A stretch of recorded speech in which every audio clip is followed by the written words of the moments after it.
Doncic says he doesn't recall getting a glimpse of the rim before he let the shot go last night with 1.8 seconds to go against the Grizzlies. Luka later called the shot kind of lucky after the Mavs took a stunning 114-113 victory in Memphis.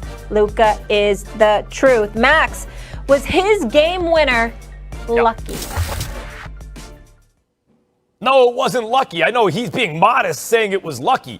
It was a difficult shot. But let's not equate difficult with luck. In fact, it was skillful. He dribbles through two defenders. He's off balance on one leg, and he puts up a little floater, and it goes in. But that requires, eyes on the basket, required concentration and skill. And he has a shooter's touch. No, that wasn't luck. That was skill. It was difficult, but it was skillful. Oh, please stop it. Of course it was lucky. Ridiculous. Of course it was lucky. It's just that luck is usually reserved for the great ones, and he's a great one. It's just that simple. I'll tell you what wasn't lucky, Max. What wasn't lucky was when he soared over Patrick Beverly and those boys and he hit a game-winning three-pointer in the playoffs. That wasn't lucky. You understand what I'm saying? That wasn't lucky at all. A few other shots that he's hit, that wasn't lucky at all. But when you're lunging forward off of one leg without setting your feet because you're trying to beat the shot and hit a buzzer beater and what have you between, and ducking under at 6'7", 6'8", ducking under defenders. I'm just saying. It's like there's nothing wrong with great guys being lucky. They'll tell you every now and then it takes some luck. And last night took some luck, but it was luck. It's not complicated. Look, if he would have gone off the backboard from some angle and he didn't call it right, he got a little lucky. Even then, by the way, there's some skill because you're not missing left or right, you're missing long, and you get the backboard. But that's not what happened. That was a flow. That was a shooter's touch, Stephen A. Like we see Steph Curry do that all the time, and not exactly like that. And we see great players and tough shot makers make tough shots. That was a tough shot at the end of the game. But the events leading up to it, to get the pass, to dribble through the defenders, to keep your concentration, to do it off one leg, it's because he's great. He's one of the very best players in the NBA. Okay. Max, I have this for you. You'll like it. According to Second Spectrum, he had just a 17% chance. You like those analytics to make that shot. And Stephen A., this one's for you. I don't believe in luck. So how about that? I'll leave you with that. You can ponder on that for a moment. Because guess what, gentlemen? After this commercial break, I don't believe in luck. I do not. I promise you. They can roll the bump because they don't want to hear my philosophy. I do not.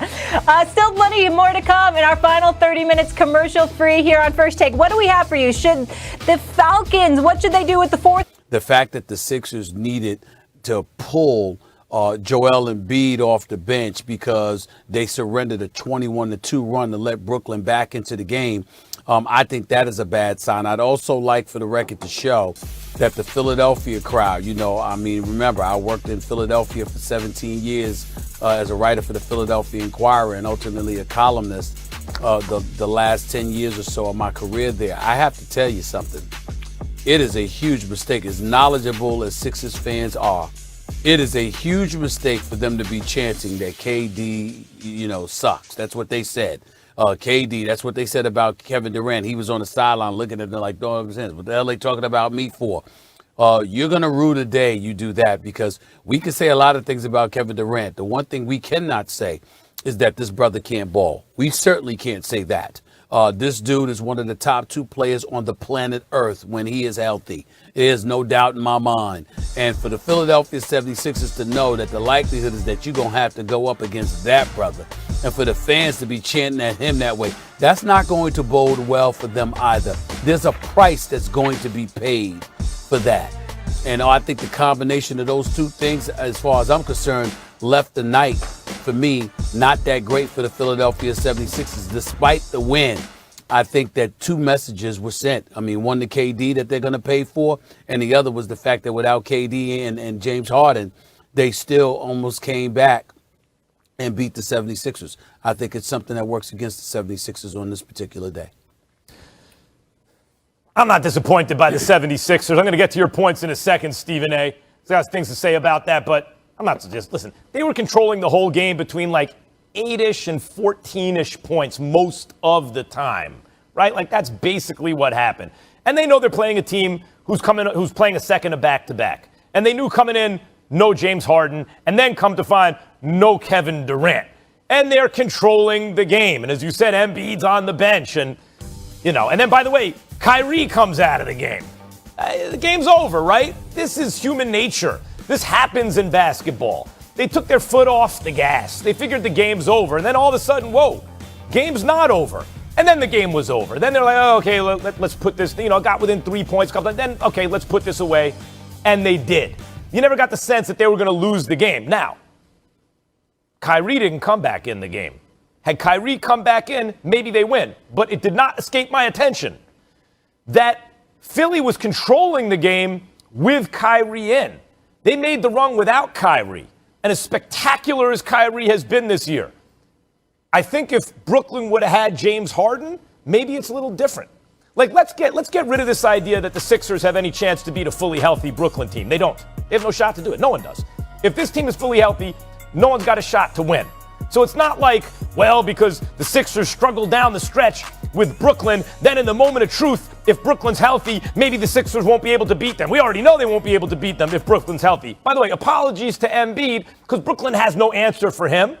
He's going to get his, but that's one guy on that level. And Ben Simmons they got 3 dudes like that. Now to KD. Stephen A., you think that had Philadelphia been chanting, KD is great, he wouldn't be giving them the business later on in the playoffs? KD is going to get his regardless if they say he stinks, if he's awesome, whatever it is. Let the fans chant what they want. I love it. And of course, boo and insult the visiting star. What's wrong with that? That's like, that happens all the time. Well, there's a lot, there's a lot of things that you don't get about basketball. So I don't mind teaching you and giving you lessons. Like, for example, when you bring up KD and you say, what's different than he's going to do? What's different? So what? What if they chanting KD's great, KD's great? He's still going to give them the business. Remember, one of the things that we continuously bring up about KD, what he could do if he wanted to, but what he chooses not to do. One of the things about Kevin Durant is that he's not only phenomenal as a basketball player, it's because of his efficiency. This is a dude that doesn't just drop 30, but it's on better than 50% shooting. It's on better than 40% shooting from 3-point range. Well, what if he got aggressive? What if they sat up there and he said, I'm rolling into Philadelphia. I remember what they were saying about me. Instead of shooting 20 shots, let me shoot 30. You understand? Instead of distributing the basketball and playing the right way, let me remind them of who the hell I am. I'm just saying, no matter what we see from him, with Kyrie, that's different. He's a killer. With James Harden, particularly the James Harden that was the league scoring champion over the last 3 years, that's different. But with KD, one of the things that we don't always get is a level of aggression and assertiveness. Yes, he plays the right way. Yes, he's unselfish. Yes, he's efficient, but we don't see him ultra aggressive. So the point is that if you tinker on getting him to be more aggressive and really to be assertive and come at you, it could be nightmarish in a lot more ways than we haven't even seen yet. That's all I mean by that. Well, I mean, okay, but that's one dude. Those points count the same if the ball's distributed or if one dude is getting those points.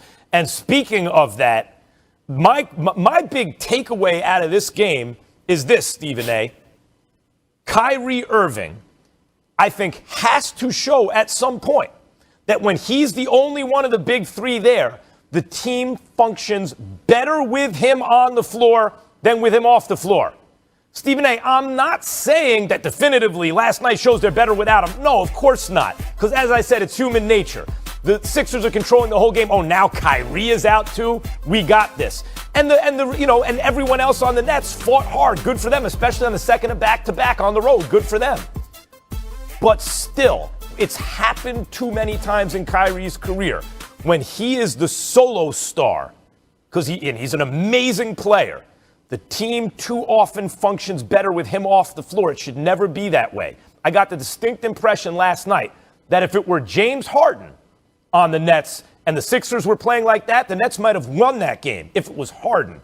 Harden's not more talented than Kyrie. There's no reason Kyrie should not be able to have that same effect. But we don't disagree there. I mean, I look at Kyrie and I look at James Harden. They bring 2 different things to the table.